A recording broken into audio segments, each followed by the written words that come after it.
2008 മലേഗാവ് സ്ഫോടന കേസിലെ വിധിന്യായം തയ്യാറാക്കുന്നതിന് മുൻപ് വാദം കേട്ട NIA കോടതി ജഡ്ജി AK ലഹോട്ടിക്ക് മുംബൈയിൽ നിന്നും നാസിക്കിലേക്ക് സ്ഥലം മാറ്റം. ഭോപ്പാലിലെ മുൻ BJP MPയും സന്യാസിനിയുമായ പ്രജ്ഞ സിംഗ് ഠാക്കൂർ, ലഫ്റ്റനന്റ് കേണൽ പ്രസാദ് പുരോഹിത് എന്നിവരാണ് കേസിലെ മുഖ്യപ്രതികൾ. ജഡ്ജിമാരുടെ വാർഷിക സ്ഥലമാറ്റം സംബന്ധിച്ച് ബോംബെ ഹൈക്കോടതി രജിസ്ട്രാർ ജനറലാണ് സർക്കുലർ ഇറക്കിയത്. വേനൽ അവധിക്ക് ശേഷം ജൂൺ 9-നാണ് സ്ഥലമാറ്റം പ്രാബല്യത്തിൽ വരിക. വാദം കേൾക്കൽ പൂർത്തിയായ കേസുകളിൽ അതിനു മുൻപ് വിധിന്യായം പൂർത്തിയാക്കണമെന്ന് സ്ഥലം മാറ്റപ്പെട്ട എല്ലാ ജഡ്ജിമാരോടും നിർദ്ദേശിച്ചിട്ടുണ്ട്.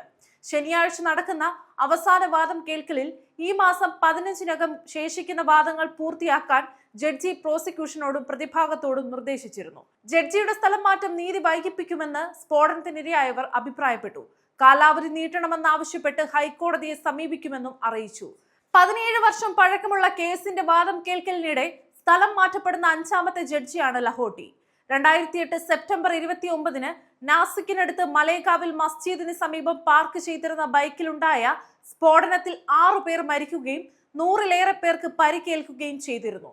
പ്രജ്ഞ സിംഗ് ഠാക്കൂറിന്റെ പേരിലുള്ളതാണ് ബൈക്കെന്ന് തുടർന്ന് നടന്ന അന്വേഷണത്തിൽ കണ്ടെത്തുകയായിരുന്നു. ആദ്യം മഹാരാഷ്ട്ര ATS അന്വേഷിച്ച കേസ് 2011-ൽ NIA ഏറ്റെടുക്കുകയായിരുന്നു. UAPA പ്രകാരമുള്ള കുറ്റങ്ങളാണ് പ്രതികൾക്കെതിരെ ചുമത്തിയിരിക്കുന്നത്. 2014-ൽ BJP അധികാരത്തിലെത്തിയ ശേഷം കേസിൽ ഒട്ടേറെ സാക്ഷികൾ കൂറുമാറിയിരുന്നു.